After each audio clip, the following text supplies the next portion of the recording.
почитувани гледачи, ги следите регионалните вести на телевизија Кисиме Нада. Во нив ќе гледате. Свечена седница на Советот на општина Тетово. 3 март се одбележува како Ден на општината.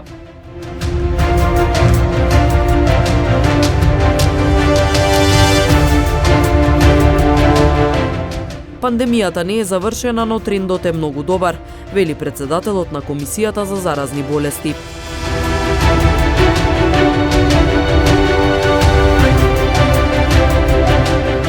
Акциска контрола на полицијата во угостителски објекти, забележани гости без сертификат за вакцинација.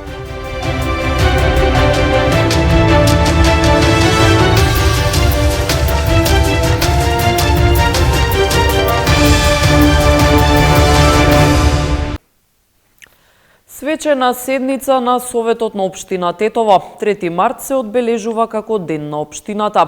Во рамки на одбележувањето, градоначалникот Касами имаше свој експозе и беа врачени награди и признанија за заслужни граѓани. Денеска во просториите на Советот на општина Тетово се одржа свечена седница по повод 3 март, Денот на општината. Градоначалникот Билјал Касами во поздравниот говор пред присутните зборуваше за значењето на Денот на општина Тетово и за новата историја на општината. За прв пат на овие места на кои седиме денеска во 92 година седнаа советници кои граѓаните ги избра на демократски и слободен процес. Граѓаните генерално мислеа дека со доаѓањето на демократијата ќе се решат и сите прашања, но времето го докажа спротивното, бидејќи посветеноста за развој и подигање на демократскиот процес не беше доволен и на ниво прифатливо за сите. И покрај тоа, тетовчани од тој ден почнаа да ја чувствуваат поблиску до локалната власт и за прв пат сватија дека општината е нивна, на граѓаните и не на централната власт. На 30 годишнината од Денот на општината, што се поклопува со 100 дена владење на новата локална власт, можам со полно уверување да ви кажам дека ги исполнуваме обврските дадени пред граѓаните. Транспарентноста, отчетноста, одржливиот стратешки развој и ефективноста при работа се главни столбови на доброто владење кои ги ветивме. На седницата беа доделени признанија на истакнати личности од различни сфери во општеството, кои дале свој придонес во развојот и афирмацијата на градот Тетово. Ова признание кое денеска го добив, значи признание за мојот полуживотен труд за Тетово, интернет страници, песни, истражувања, 2 книги, од кои нарочито последната ја одбележа минатата година. Во името на територијалната противпожарна единица, значи многу сум задоволен, значи од ова што го добив денеска, значи се гледа дека се цени нашата работа, нашиот труд и ќе настојуваме понатаму да даваме уште повише за нашите граѓани. Видите, едно задоволство кој што голем труд дадов на скијскиот центар Попова шапка. Од 90-та година имам најголем успех у моите 8 години владење на Попова шапка. Донесло 2 машини, стаев 600, све сајли реновирани, 2 хотела. Во моето време највише гости донесено. Ова представува навистина една сатисфакција за сето она сработено во областа на образованието и се разбира за придонесот што ја како и граѓанин, меѓутоа и како професор по историја го имам дадено и во делот како воспитно образовен кадар кон учениците, меѓутоа и од делот онаму каде што членувам како член во општинската организација на Сојуз на борци. Огромно благодарност за општина Тетово што ни го дадела признание. Ова значи навистина премногу за нас. Значи ние само иницијативно се пријавивме на надпревар, учествував надпревар за игра. благодарение на нашето училиште кое што ни даде возможност да го изучуваме тој предмет програмирање за дизајнирање игри. Учествуваме например, добивме прво место и добивме 3D принтер кој што го дониравме на нашето училиште за подобри услови на истото. Советничката група на СДСМ реагираше дека доцна биле известени за одржувањето на седницата и дека нивните предлози за добитници на признанија не биле земени предвид. Бевме известени дури на 1 март, што е време кое што е премногу кратко за да изготвиме наши предлози со потребните документи и да ги предложиме до комисијата за награди и признанија. Сепак ние имавме по еден предлог од секоја категорија за давањето на награди, меѓутоа истиот не беше земен во предвид и бевме сведоци на еден национален дисбаланс во давањето на награди. Исто така бевме сведоци на користење на оваа свечена седница за политички изјави и собирање на политички поени, а ние како нова постава во Советот очекуваме многу повеќе и знаеме дека можеме подобро од тоа. Председателот на Советот Бесар Дурмиши пак одговори дека лицата кои не добиле признание оваа година ќе добијат следната. Оние предложија 9 имиња од СДСМ, да, и ние ставивме 2 имиња од оние. Али за наредната година ќе ги ставиме и другите имиња поред. Не само на СДСМ, туку на сите групи има предложи вакви предлози. Значи од групата на ВМРО има некаде 10 предложи, од групата на ДУИ имаше предложи, но ние не можеме да ги ставиме сите имиња пошто толков е бројот. Инаку на 3 март 1992 година во Тетово беше формиран првиот повеќепартиски совет, со што беше означен почетокот на институционалната демократија во градот. Со цел да се мотивираат што повеќе граѓани да се вакцинираат против COVID-19, системски ќе се испраќаат SMS пораки на нивните телефонски броеви. Се започнува со кампања за зголемување на стапката на вакцинираност во земјава. Од страна на Комисијата за заразни болести, преку Министерството за здравство, резултираа во една сериозна кампања која што започнува практично од денес.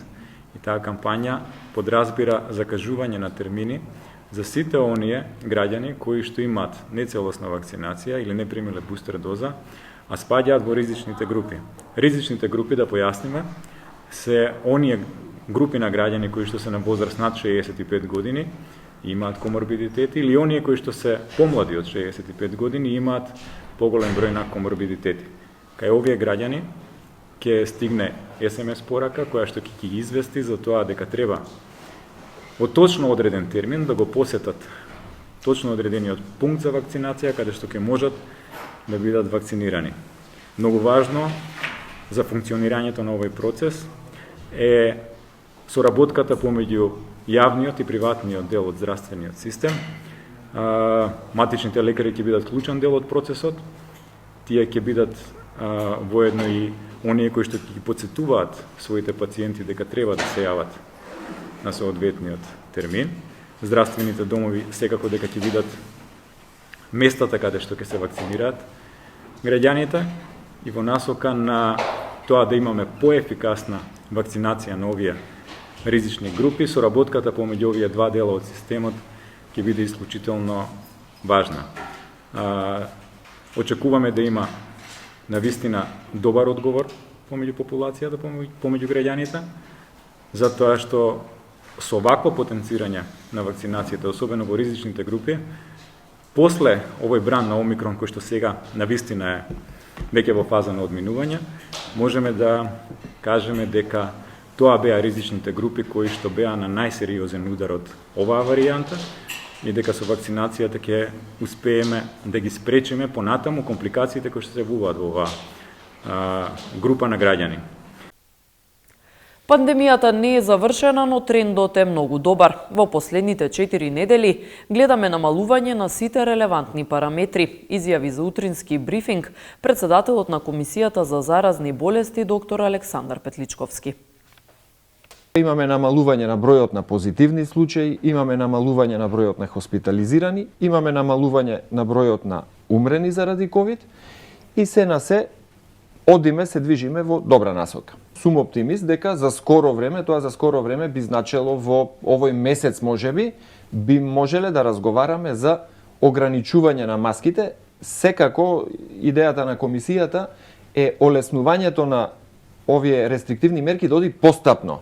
Мислам, се согласувам со таа заедничка одлука на комисијата, мислам дека е добро да ги неутрализираме прво мерките кои ќе имаат најмалку влијание на евентуално влошување, но исто така размислувам, се надевам дека за скоро ќе стигнеме до комплетно ослободување од мерките.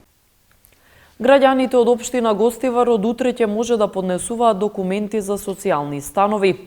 Министерот за транспорт и врски Благој Бочварски најави дека конкурсот ќе биде објавен утре.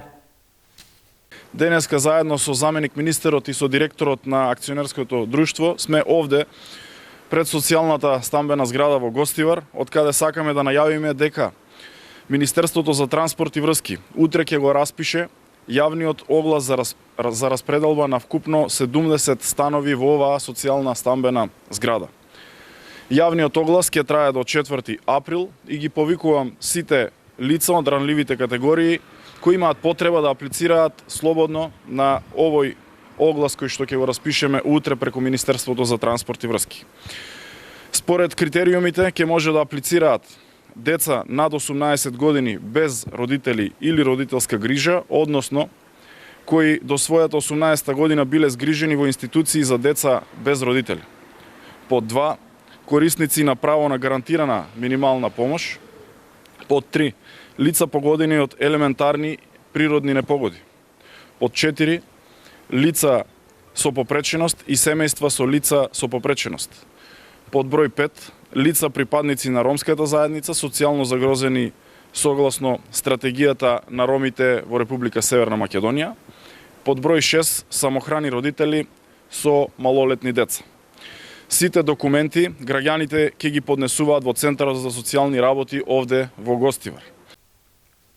Не прекинуваат војните активности на тлото од Украина. Зеленски истакна дека Украина е успешна во отпорот кон руската војска. Рускиот министер за надворешни работи пак потенцира дека диалогот со Западот мора да се базира на меѓусебно почитување. Украинскиот председател Володимир Зеленски утрово преку Фејсбук им се обрати на граѓаните. Тој рече дека украинските одбрамбени линии се задржуваат додека руските сили ги напаѓаат. Рече и дека од полноќ немало прекин во руското бомбардирање. Зеленски рече дека промените во руската тактика и гранатирањето цивили во градовите покажале дека Украина е успешна во отпорот на првичниот план на Москва да испорача брза победа со копнен напад. Толку пати сакаа да не уништат, не можеа. Поминавме низ толку многу, а во Украина нема работа. Одете дома, рече Зеленски. Тој порача на Русија, научете го зборот репарација. Тој рече дека Русија ќе мора да ја надомести на Украина за целата претрпена штета за време на војната. Ќе обновиме секоја куќа, секоја улица, секој град, додаде тој. Украинското здружение во земјава пак Лесија Украинка упати апел до македонскиот народ да помогне на украинскиот со хуманитарни донации. Имаме човек во Прилеп, имаме уште во Охрид и разговараме, се договараме околу тоа да поставиме некој пункт на прием некаде во центар.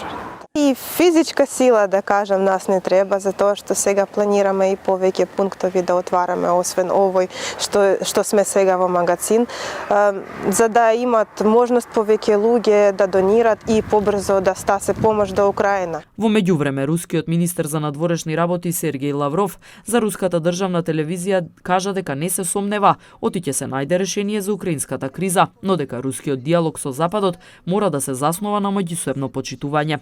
Лавров повтори дека Москва не може да ја толерира војната закана од Украина, за која рече дека добила наредба од Вашингтон, пренесува Ројтерс. Следуваат деталите од полицискиот билтен на секторот за внатрешни работи Тетово. Полициски службеници на СВР Тетово вчера околу 15 часот на улица Љуботенска во Тетово лишиле од слобода 51 и 41 годишник двајцата од Тетово, затоа што при преглед им бил пронајден хероин. Тие се задржани во полициската станица Тетово и по документирање на случајот ќе им биде изготвен соодветен поднесок по член 215 од Кривичниот законник за неовластено производство и пуштање во промет на наркотични дроги, психотропни супстанции и прекурсори. Вчера околу 21 часот и 20 20 минути на улица Елинденска во Тетово. Приведен бил 40 годишен тетовец кој се однесувал агресивно кон нив и не поседувал документи за идентификација. По расчистување на случајот ќе му биде изготвен поднесок по член 13 од Законот за прекршоци против јавниот ред и мир. Вчера вечер од 22 до 22 часот и 30 минути спроведена била акцијска контрола во угостителски објект на улица Димо Гавровски Кара во Тетово, во која откриени и санкционирани биле две лица кои не поседувале вакцинален сертификат и на кои ќе им бидат изготвени поднесоци, како и на сопственикот на објектот од Тетовско вешала за непостапување според здравствени прописи за време на епидемија, казниво по член 206 од Кривичниот законник. 33 годишен тетовец пак вчера вечер во 21 часот и 20 минути пријавил дека пред угостителски објект на улица 110 во Тетово физички бил нападнат од 25 годишникот Тетово, кој според пријавеното во нападот употребил и остар предмет, но бил спречен од две други лица. Се преземаат мерки за целосно расчистување и документирање на овој случај.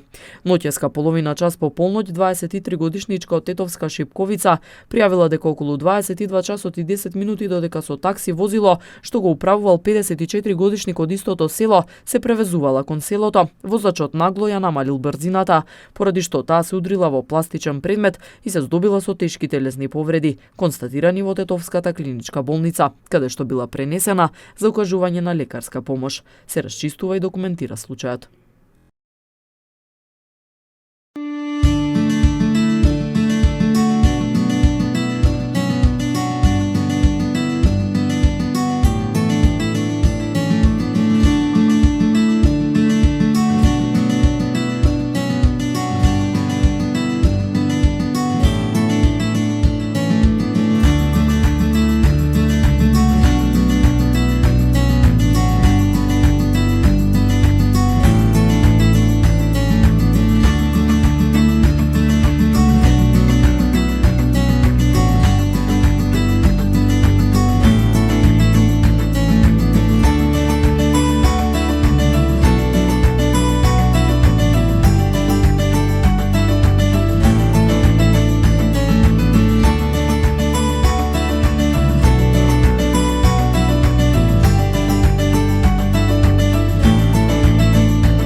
Почитувани гледачи, тука е крајот на вестите. Ви благодариме на вниманието. Пријатно!